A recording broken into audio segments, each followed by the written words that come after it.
Arts and crafts are such an important part of our little planet. Keeps us smiling, makes us happy, and makes a beautiful place. Stay tuned. We've got an expert here to talk about it.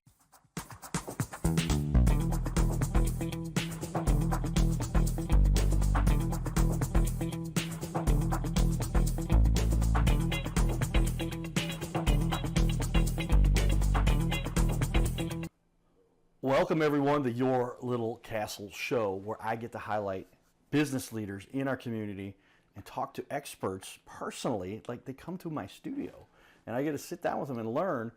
And I said, hey, you know what if we were to record this and then we could make it into something where everybody gets to learn and we could share that a little bit.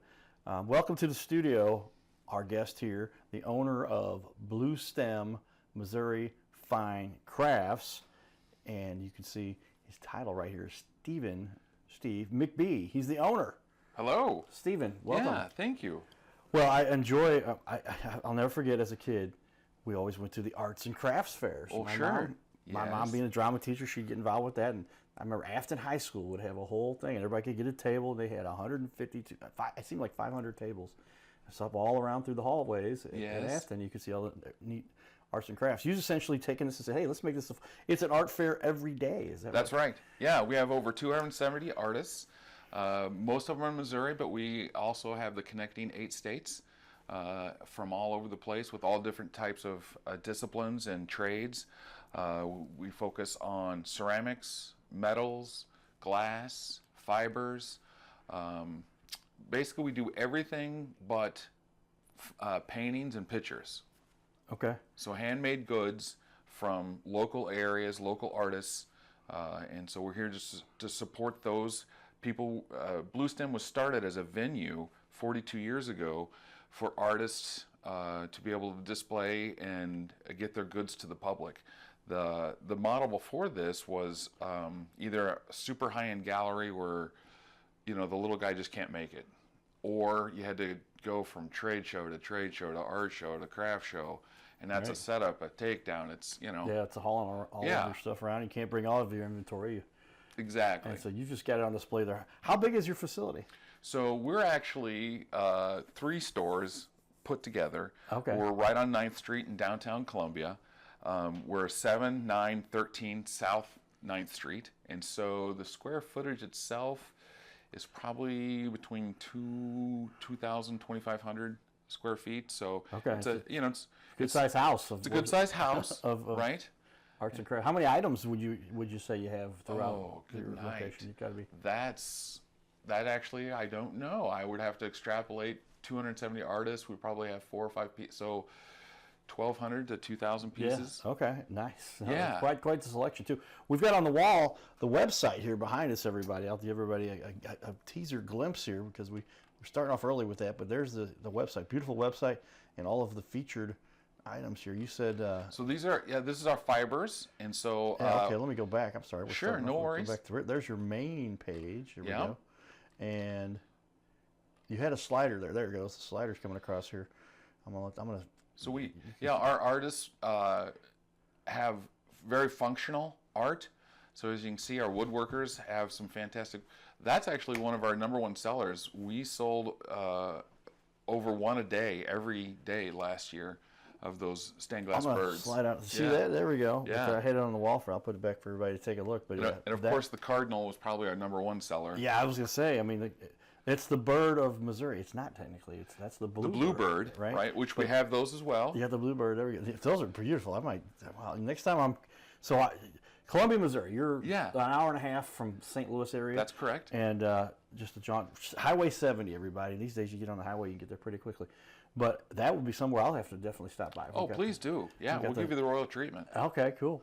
I'll wear the cowboy hat and come in and I want to see that Cardinal, man. That is cool. How big are those in real life? Oh, you know, what, 6-8 inches? Okay. Yeah, so just big enough to put in your kitchen window, or if you've got a nice glass front door, it catches the sun just right. I've got to get one of those. My mom's big with birds. She loves birds. She got bird feeders and hummingbirds, and so now I can just say, Mom, there's one all the time. And my dad, quick story. This is why. Tell me, is this how people relate to art? But my dad, as a college admissions counselor, but also working out of Fayette. Yes. Had the big house that he grew up there. He went to heaven, and we inherited the house. I'm down there working on it, and this cardinal comes flopping over the roof and laid down like it was almost like it was injured and landed right there next to me. But just wanted my attention, sat down next to me. I was like, it must be hurt. But you can't normally walk up and pick up a cardinal, right? But I just walked over there and I'm like, is he okay? I picked him up, held him, carried him over because that's where I was working, set him down, and then he flew up into the tree next to me. Wow, So I think that what was a my beautiful dad's moment. Dad was saying hi to me, so I'm going to have to get that cardinal bird Absolutely. in memory of my dad. Yeah. But that people need art in their life. Why is that so important, do you think? Well, art is a medium that transcends philosophy and politics and the struggle in life. It helps connect us to each other, to our community, to our past, and projects to the future. I've been involved with art since high school, and I graduated in 19... and in fact, I'm still friends with my art professor from Logan Rogersville High School. Okay. Yeah, shout out to Olivia. And she was a very practical artist, but inspired us to go to the next level. And I took all 4 years of art throughout high school, went to college for art and speech drama, and that's where I met my bride. Who's our assistant director. That's right, yeah. Julie. She's, but I actually tutored her in computer graphics, and this is back in, the early 90s when computer graphics were new. Yeah, Corel Draw. Yes. Okay. Yes, exactly. And so I tutored her in the class. Now, she ended up getting a better grade in the class because she's a much better student than I am, but I just said, well, you must have had a pretty good teacher. That's true. The right? teacher has so much to do with impact. Right. That's true. That's great. And so, yeah, on one level or another, we've been involved with art throughout our whole time together. We've been married 32 years now, and I always tease because she changed her major and went into horticultural landscape design. So that was kind of her venue of expressing her artistic expression. And so then I stayed, and we met at Concordia University in Seward, Nebraska. Right, okay. And so then she changed majors, went to school in Sioux Falls, South Dakota. I took it first semester, then I moved up there and chased her till she caught me. And so that was a good time. And so 42 years ago, back in 1983, there were 5 artists in Columbia, Missouri that got together, and they all identified with the same struggle as far as, we want a venue to be able to get our art to the public, but how do we do that in a way that everybody wins? The artists win, the store wins, the people win, because now they have easy access to some high quality crafts and arts. And so they started the Bluestem, and the 5 of them put their resources together.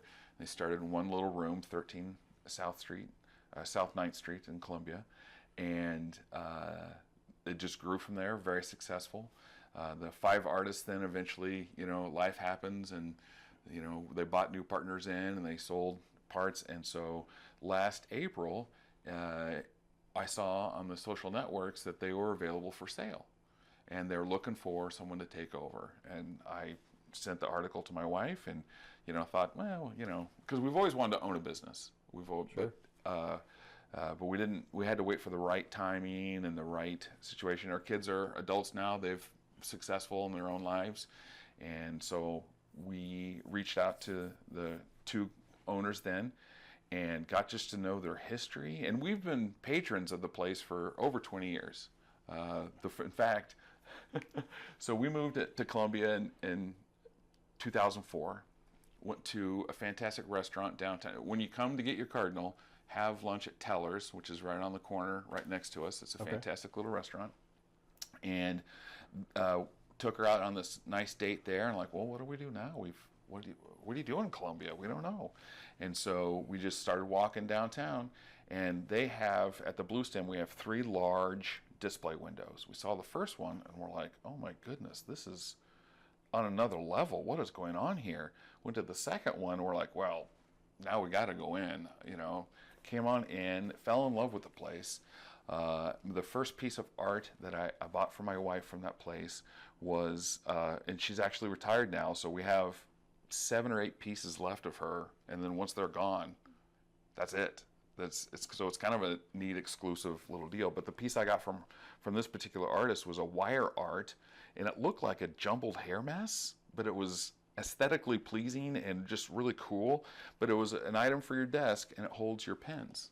Ah, okay. Right? Yeah. It was totally clever. Totally like nobody would That's neat. mass produce something like that, which is what we specialize in. You know, we have unique crafts and specialized gifts that you can't get anywhere else. And all locally made, all locally produced in Missouri or in one of the surrounding states. And so 21 years ago, we fell in love with the place, have been a patron ever since, and it came up for sale. We met the two owners, Paula and Sandy, incredible business women, incredible artists in their own right. Both of those guys focus on the fiber arts, and they've poured their passion and love into the art community, and we are just proud and very honored to be able to carry this iconic business in the downtown Columbia area. Well, that's neat. You'd like to hear the backstory on how it is and where the interest came from, and then what led to it, and how it got developed. And a company, and they've been around. Did you say 45? 42. 42? Since 1983. I guess we're on our 43rd year now. 43. Okay, Yeah. That's incredible. And do you know how they picked the name Bluestem? Yes. Where did that come from? So Bluestem is actually a native grass to Missouri, Okay. and it has long fibrous roots. And at one time, it was used in the fiber arts, which I think all 5 of the founding artists were fiber artists. I think that's true. That's kind of how they met together, and they got the idea, and they opened it up to everybody else as far as being able to sell their wares at the Bluestem. But they were just like, it's a native grass. We want to focus on local, and so that's where they settled with. And there came as an opportunity. Obviously, you have a passion for this. Oh, how, yeah. How is your passion fulfilled? How's your passion developed through this? Well, I'm a people person, and I've always excelled at anything that I can do to engage people.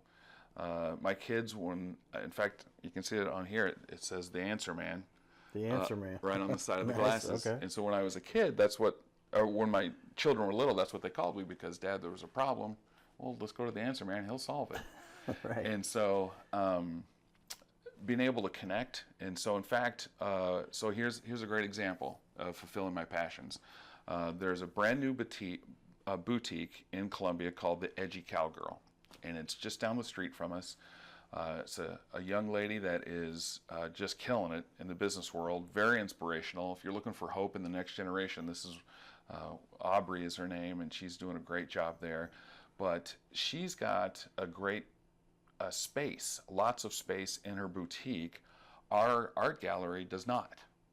And we wanted to host classes for people. One of our artists, Sonia, who is just incredible, she does these very high-end origami, everything. But she specializes in the class. She rescues maps from old bookstores or libraries, because now everything's on the phone, right? We don't need a map. Got her GPS. Yeah, exactly. And so she resources these old maps, and the quality of the paper is exquisite, and just the medium of the map itself is very unique. And then she's going to lead the class on February 22nd on how to make the crane. And the class itself is called 1,000 Folds of Grace. And that's based upon the ancient tradition from Japan that if you make 1,000 of these cranes, you get a wish. And in World War II, there was a survivor, Sensuko, I think I'm saying it right. Somebody on the internet correct me. But she survived Hiroshima, but then contracted leukemia. And so she had a 10-year battle with that. And during that time, she was in the process of making, and there's books, there's actually a movie about this, if you go online and look that up, but to make the 1,000 cranes and then get her wish, of course, she was asking for healing. And there's 2 different versions. One says that she didn't quite make the 1,000 and her classmates finished it for her. Another says no, she did finish it. But she eventually ended up losing her battle to leukemia. But there's just the whole hope, and she was a very graceful person. She was, despite her struggles, she always would respond to people with grace. And so in her honor and in of the tradition of origami, we've decided to call this class 1,000 Folds of Grace. And so it's on February 22nd. If you're in the Columbia area, let us know. We'd love to hook you up and I'll check my calendar. Yeah. I've always got fun things going on throughout the week, depending on what. And weekends are big. That's a weekend. Right. It is on the weekend. That sounds yeah. like it's a Saturday if I'm going by my dates off the top of my head. Right. I've had people invite me. But yeah, and maybe make an excuse to go down to our place in Fayette. That's right. I'll pick up some good artwork along the way. That's really, well, I tell you, it's much easier to do a show when you have somebody who can speak articulately, professionally, and so I can just listen a little bit and not have to pull the questions out of people. So thank you, Stephen, for being a good interview here. With that, we've got some art-related community activity. We'll share this. Down at the Stiefel Theater here in St. Louis, Missouri, they have their annual convention for all the kids in high school theater come together from all the different high schools. I think there's 60 different high schools that come together for this. That's huge. My mom initiated that 1980-something or 70-something, I think it was 70, and they just put her into the Missouri Thespian Hall of Fame. So we'll do a little clip about that. Check it out. Amazing student she has had who have gone on to incredible careers both inside and outside of the arts. What you may not see unless you come, well, if they come to the spring play, they'll see that. Is her work every day recognizing the beauty and the talents of her students and the community that they create. Judy, I am so incredibly happy to present this award to you. You are a beautiful human being. You have created and continue to foster a beautiful community. And I'm very happy to present you with your well-earned place in the Missouri Thespian Hall of Fame.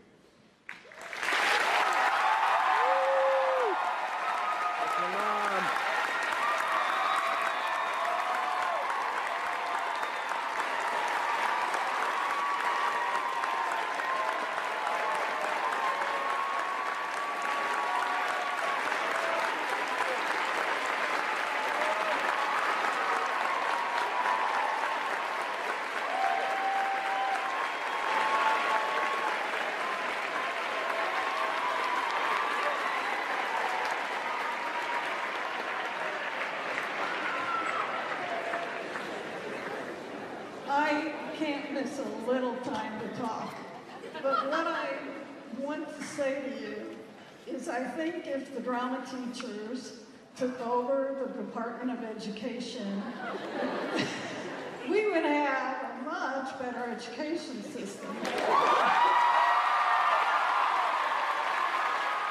His name is Carter Rethwich, but in St. Louis, he's known as the Cardinal Cowboy. He's a well-known fixture in the stands at sporting events in the Gateway City. He's one of its greatest cheerleaders, a super fan like no other. When he makes his rounds at almost every home game, he shares his love for sports with the rest of fandom with a smile, a cheer, some positive encouragement, and lots of selfies and pics. But the Cardinal Cowboy was born of a tragic incident. Rethwich was an aspiring athlete in high school and college. He dreamed of playing in the big leagues, but those dreams ended when he and 3 of his college friends were hit with a devastating crash by a 5-time drunk driver. One of his best friends died. Carter suffered a critical head injury. The trauma put him in a coma for 6 days. The doctors said he was never expected to function again. Those expectations never came true. He fought back and finished college. He was determined to prove the doctors wrong. Among other inspirations, it was his love of baseball that kept him going. And from his near-death experience, the Cardinal Cowboy emerged. His goal in life became to inspire others with positivity despite the odds, to help people believe in themselves and achieve their dreams. So after my coma, I realized that it was up to me if I was going to accomplish my goals, if I was going to reach my dreams. Despite what the naysayers would say, the people that were discouraging me, like they do everyone, it's up to me if I'm going to make it. Don't listen to the naysayers. It's up to you. You decide whether you're going to succeed, whether you're going to reach your goals. Dream, and then always, always chase your dreams. Never give up. Giddy up.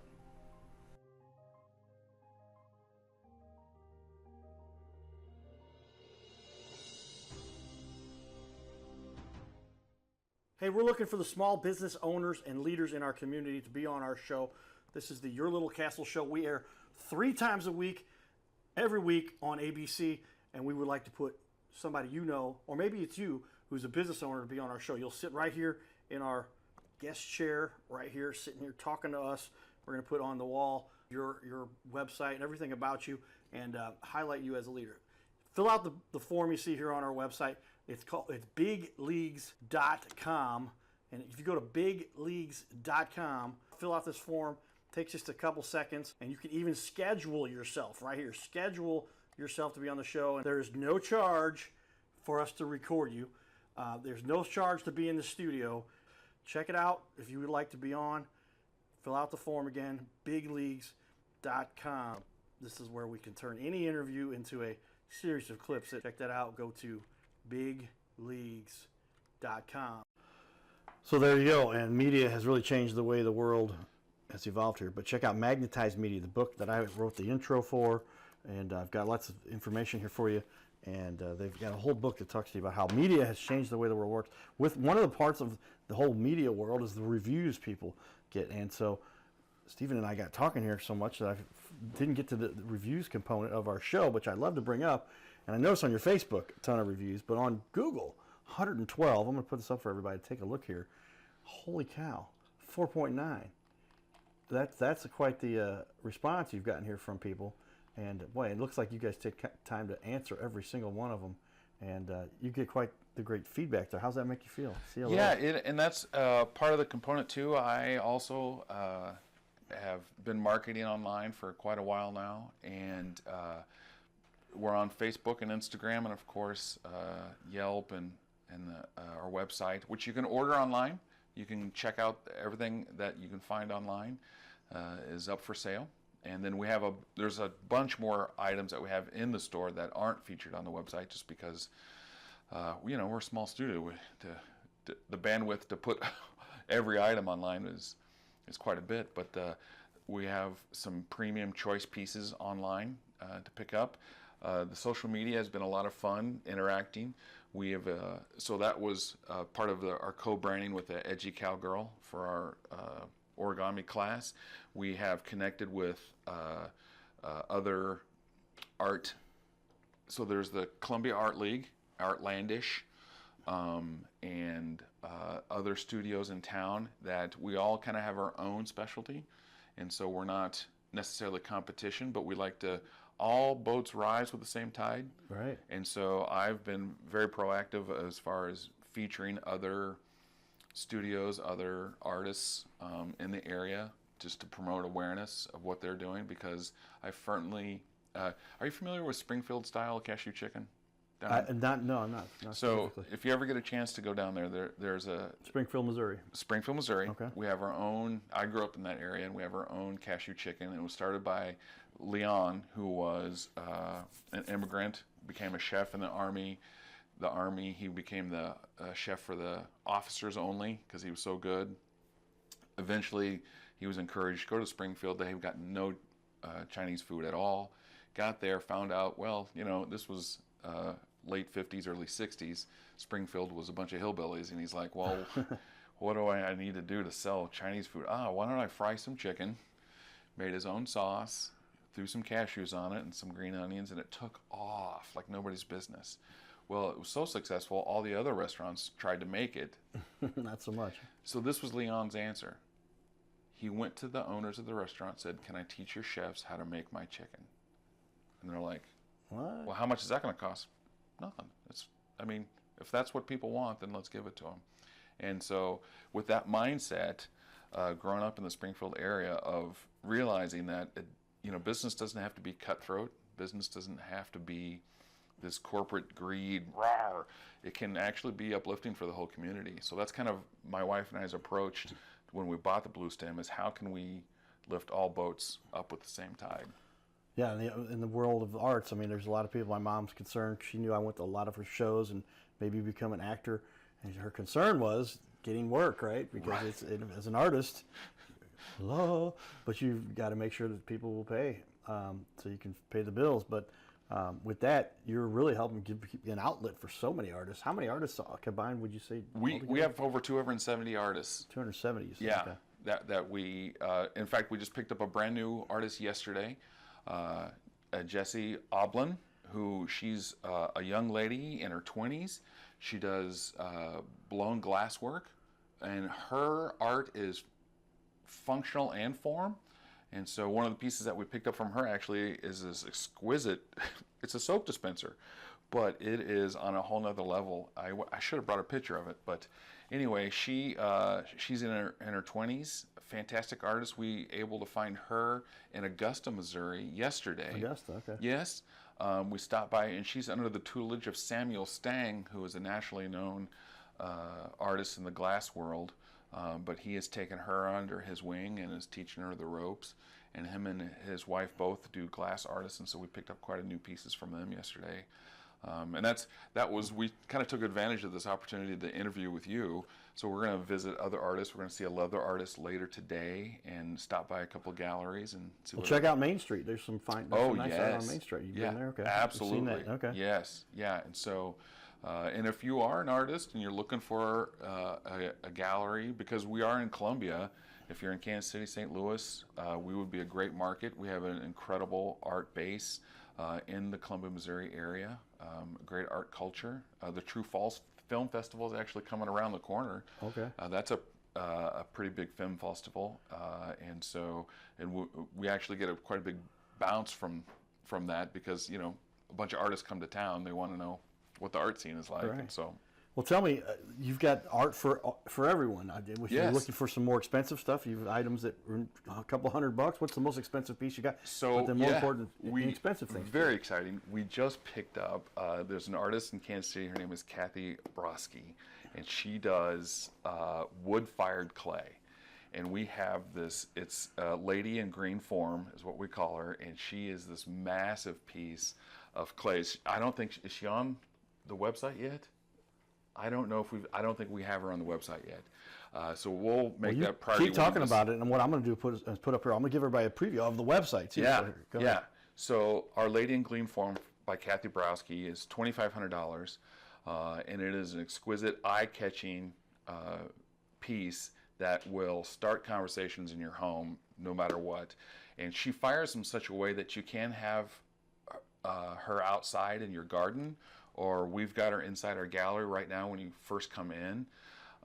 And we've got art for all budgets and all tastes. So whether you like the very practical, very simple, we've got that. If you like the catchy, kind of funny, little whimsical stuff, we're all over there. And you've got so much on the website that you can check out here. I'm going to ask Stephen if he'll stick around for another half an hour. We don't do that for everybody. We try to as we could fit that in, but we got so much to talk about here. Stay tuned. And if you miss our first show or the second show, they're all on our YouTube channel. Stay tuned, everybody. Giddy up.